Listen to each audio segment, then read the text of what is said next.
Why newer games are of lower quality than older games. To what exactly are people referring when they say that the quality of games has worsened? To understand the complaint, you have to look at the person or people making it. There is a general outcry about newer games, about the quality of newer games, primarily from older gamers, but also amongst an increasingly large group of younger gamers who have played older games. Few people who play exclusively newer AAA releases complain about them. So we're seeing the complaints about newer games from people who have experienced something within older games that's absent or diminished within newer games. Of course, we're talking about comparing the new productions of an entire medium of entertainment against its older productions, so it's difficult to make definitive statements. What changes have taken place within the role-playing game genre aren't the same as the changes which have occurred within the first-person shooter genre, but I think what most people are complaining about in general are the scale and variety within newer games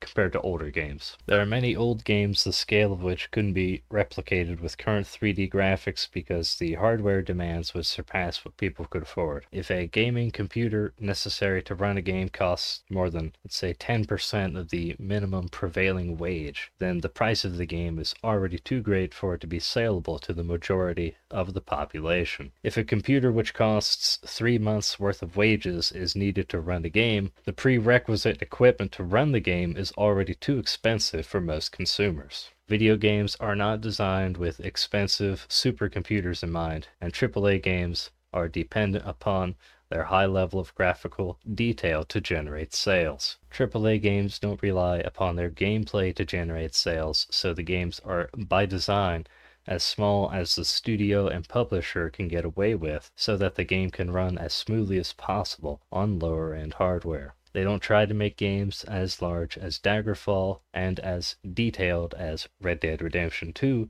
because it wouldn't run on any computer that the majority could afford. So the hardware limitations and cost to the consumer are why we don't see new games on the same scale as older games. New 50 versus 50 multiplayer shooters barely run in large part because of the high demands for transmitting so much graphical information across these servers. There are countless older games that are just as complex in terms of gameplay as newer games, which are under 5 gigabytes. Practically every new game is 50 plus gigabytes. Most are even 100 plus. It's due exclusively to the graphical improvements. Again, AAA studios are obligated to make games as detailed as possible to generate sales because it's all that distinguishes new AAA releases from older AAA releases. The gameplay hasn't fundamentally changed from Call of Duty Modern Warfare 2 and the re-release of Call of Duty Modern Warfare 2 or any of the other newer Call of Duty games. And it's the same with Madden, racing games, the Dark Souls, and obviously Grand Theft Auto 6 won't be a dramatic departure from Grand Theft Auto 5. In fact, I expect it to be a carbon copy, with perhaps a few more mini games thrown in. The point is that newer AAA games are not selling because they're, innovative in any way, because they're incorporating more gameplay variety into the games. They're being sold because they're merely graphical upgrades to existing titles. AAA studios don't want to take a risk and release a new game with poorer graphical fidelity but with innovative gameplay because it isn't guaranteed to turn a profit. They won't sacrifice graphical fidelity for the sake of creating a large-scale game. They will make game worlds as small as gamers will tolerate in order to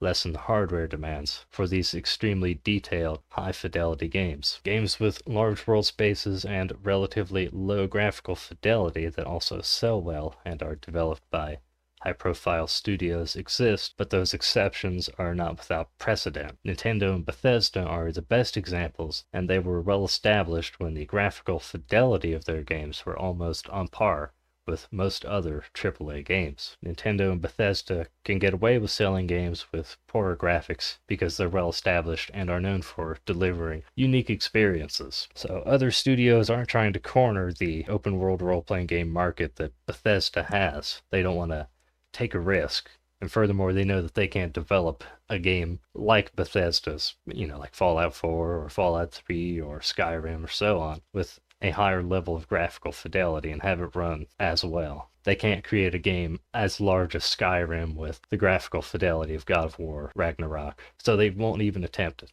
So hardware limitations are why the scale of games has decreased. Let's touch upon the issue of gameplay variety. Going back to Bethesda, the scale of their games has marginally increased from Morrowind, but the gameplay variety has lessened by a great deal. Let's use Daggerfall for an example. From Daggerfall to Skyrim, they've removed, and this isn't an exhaustive list, but these are just some of the things they've removed: banking, court systems, spellcrafting, levitation, jumping extreme distances, and that's because the engine couldn't handle it. Faction interrelations, proper faction statistics and titles, clan-specific traits for vampirism, and other things. Games, role-playing games especially, should try to increase the complexity in a fun way in order to add more gameplay variety. I'm not a game designer, so I'm not going to make specific proposals, but they could implement banking, gambling, reactive economy, destructive environments, drivable wagons, sailable vessels to open world role-playing games. But we could easily get a game from Bethesda or some other studio which fulfills the decades-long dreams of role-playing game enthusiasts who have hoped for a game which is as free-form as pen and paper tabletop role-playing, and as large as Skyrim, if people would tolerate graphics on par with Prelude to Darkness or Temple of Elemental Evil.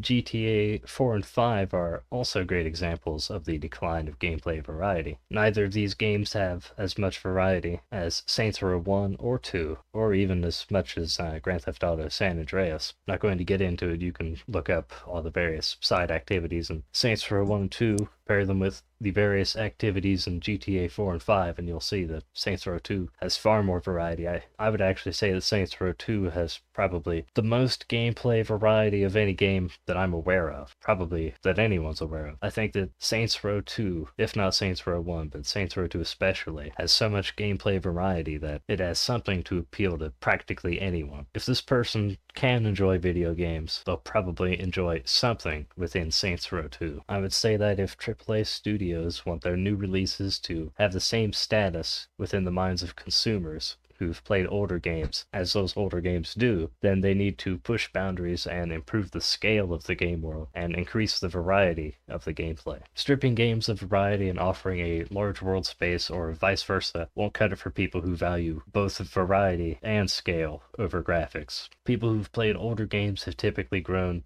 an appreciation for a large game world with a great variety of experiences. So this is why Skyrim can't compare to Arx Fatalis or Daggerfall or Morrowind or Prelude to Darkness for people such as myself. But AAA developers can largely get away with simplifying their games because each successive generation, for obvious reasons, has less exposure to older games which offer more in terms of scale and gameplay variety in spite of their poorer graphical fidelity. Newer generations still feel as though they're missing out on something because they haven't played older, dated-looking games. But younger gamers who do play those older games quickly identify why older gamers are dissatisfied with the direction that AAA developers are taking. If AAA developers want a guaranteed critical hit and a game that won't even be that expensive to produce, they simply need to copy the gameplay variety of Daggerfall, make it 3D, and with the same or even poorer, if need be, level of detail as Morrowind or Gothic, and preferably with the same level of world reactivity that's found in the game Tyranny from Obsidian. It will probably be a very time-consuming game to make, but it won't be nearly as expensive or time-consuming as whatever garbage they plan on making that's based upon some other older game that's been remade 100 times with different names, like Call of Duty. And granted, this hypothetical game may not sell extremely well over a year or two,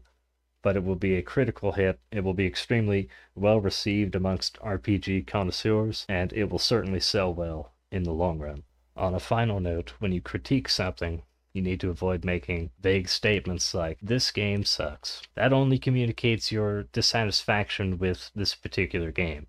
It fails to communicate anything beyond that. You need to communicate in what ways this game sucks. People complaining about the quality of new games often make vague statements. Voicing your dissatisfaction with the product doesn't tell anyone why you're actually upset. There are three main reasons why I hate new games, and in my Color Contrast series, I go into great detail about one of those reasons. You have to provide specific examples of what you're talking about, especially since younger people probably aren't even familiar with the media you're discussing in any event. If I say all new movies suck because they're different from a few old movies I list off, I haven't communicated anything substantial to an audience ignorant of those older movies. My three main problems with new games is that I don't care for the lack of color contrast, I dislike the small scale of many new games, and I despise the lack of gameplay variety. I think most people agree with the latter 2 points when they're complaining about newer games. There are other issues like philosophical and political propagandization within media, ugly new art styles, and so on, but those are completely subjective, so there's no point in touching upon them. The main reason I feel that the quality of new games, and like I say, when I'm talking about the decline in quality, I'm talking about two things that are objectively measurable that most people I feel are dissatisfied about: the decline in the scale of games, lack of gameplay variety. I think that the primary reasons for those two trends is that, as I said earlier, there's the hardware limitations of creating large-scale games with extremely high consumer expectations of graphical fidelity, and then there's the fact that it's just far easier and cheaper to produce games with less variety. It's also easier on the hardware, and you can remove, let's say, 80 or so, 50% of the side games, of the side activities from a game, and most people won't miss them. Some people will complain, a lot of people might be sad about it, but the majority will buy the next release anyway, in spite of the removal of aspects that they loved. So that's why they're removing the variety from games. They're just not wanting to spend the money developing all these side activities in games. They're not wanting to spend all the money to test these new features in games to try to incorporate variety. No, they're not going to have variety in a single game. If you want gameplay variety, you have to pay hundreds of dollars for different games. You can't have a single game that has a bunch of mini games and side activities within it. And also, as I touched upon in the video upon innovation, it's also less financially risky to create a carbon copy of games that were already successful. So adding variety, especially if you're adding in new styles of gameplay that have never been in this genre or have never been in this franchise, it's inherently risky. You might burn up a bunch of money developing these features that no one appreciates, that doesn't improve sales. That's why they don't do it, especially when the cost to develop games is 10 times what it used to be, sometimes even 100 times higher than what it used to be. New AAA games are bad because they're novelty pieces. They're simply graphical showpieces. New games have 5+ hours of cutscenes because younger gamers, so-called gamers anyway, not being exposed to older games, aren't bothered by games that are 50% cutscene and 25% walking. It's financially sound to develop these movie games. The low quality of new AAA games as games is a multifaceted issue. It's easy to point to a single cause, but there are in reality several. New games are released as they are because consumers reward it, because of hardware limitations, because of financial concerns, because of inexperienced development teams, because of developers and publishers with philosophical and or political agendas, and other issues. There are many reasons why we're getting games that fail to satisfy us. Don't miss the forest for the trees. Some of these issues are fundamental, some aren't, and are thus capable of rectification. But for now, AAA games, because of their fixation upon high detail, will remain very shallow in terms of gameplay and will typically be comparatively small in terms of world space because of the aforesaid reasons.